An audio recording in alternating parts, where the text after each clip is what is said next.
Hi guys, welcome to my YouTube channel. आज हम बात करने वाले हैं एप्स्टीन फाइल्स के बारे में।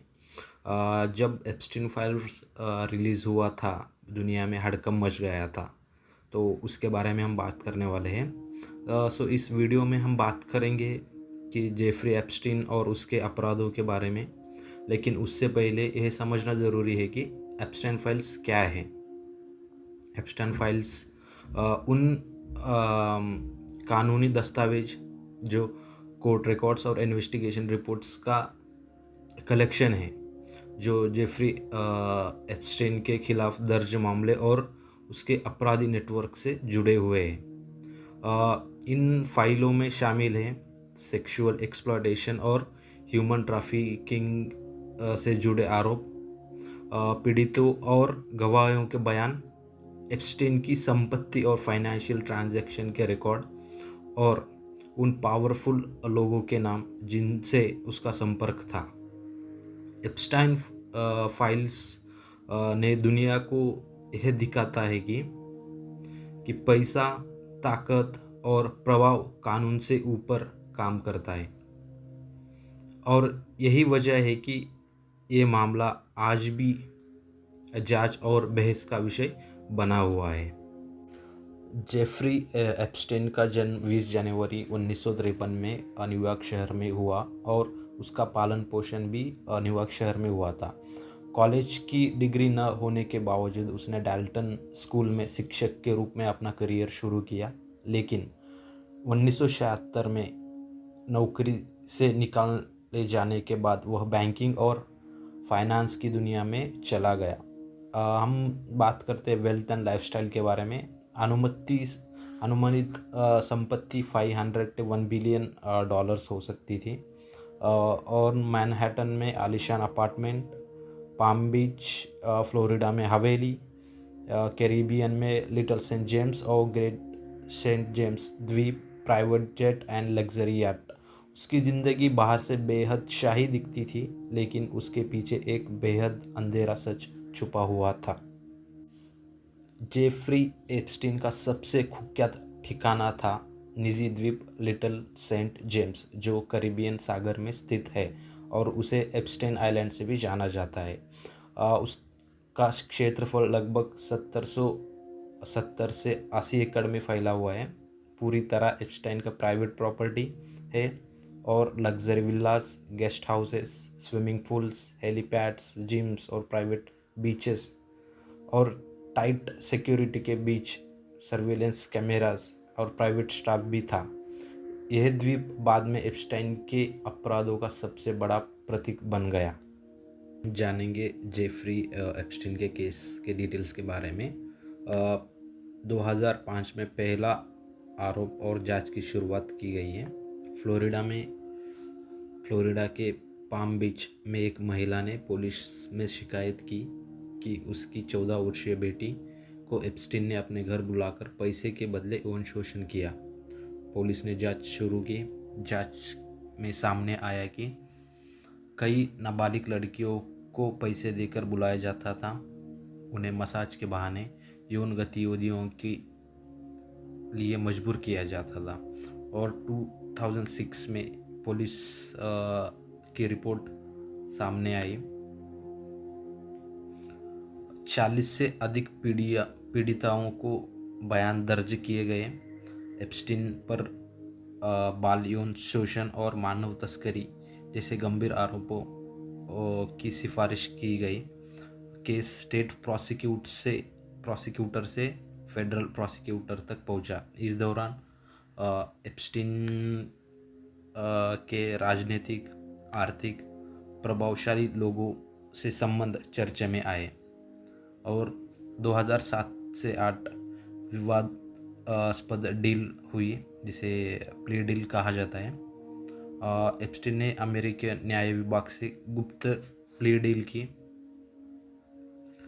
पीड़िताओं को इस डील की जानकारी नहीं दी गई, जो कानूनन गलत माना गया। परिणाम, गंभीर आरोप हटा दिए गए। उसे केवल नाबालिग से वेश्यावृत्ति कराने के आरोप में दोष स्वीकार किया। सज़ा 13 महीने की जेल और जेल में रहते हुए रोज़ 12 घंटे बाहर काम करने की अनुमति। यह सज़ा आम अपराधियों की तुलना में बेहद नरम मानी गई। देश भर में आलोचना हुई और 2009 में रिहाई और सेक्स ऑफेंडर रजिस्ट्रेशन किया गया और वह लग्जरी जीवन जी रहा था। निजी जेट और निजी द्वीप का इस्तेमाल कर रहा था और 2011 की 11-14 में कई पीड़िताओं ने चुप रहने के लिए पैसे दिए गए। कानूनी रूप से मामला शांत दिखा लेकिन असंतोष बना रहा। 2015-16 में नए आरोप और नए सिविल केस सामने आए। कुछ पीड़िताओं ने सिविल मुकदमे दायर किए।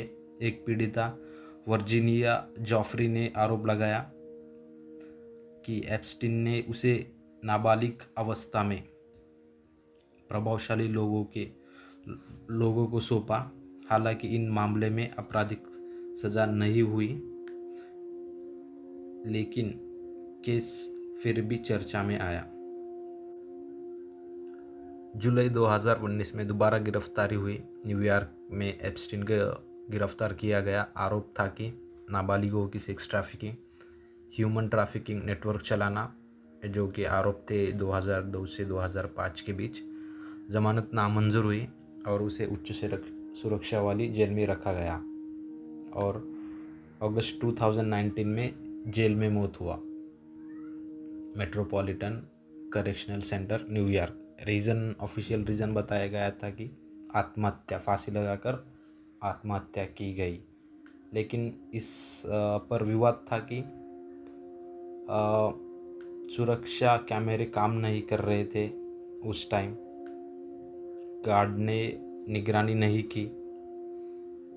पहले भी उसने आत्महत्या करने की कोशिश की और कई लोगों का मानना है कि ये साजिश था और कुछ कॉन्स्पिरेसी थ्योरीज भी ये है कि एप्स्टाइन के पास शक्तिशाली लोगों के राज थे और उसे चुप कराने के लिए मारा गया।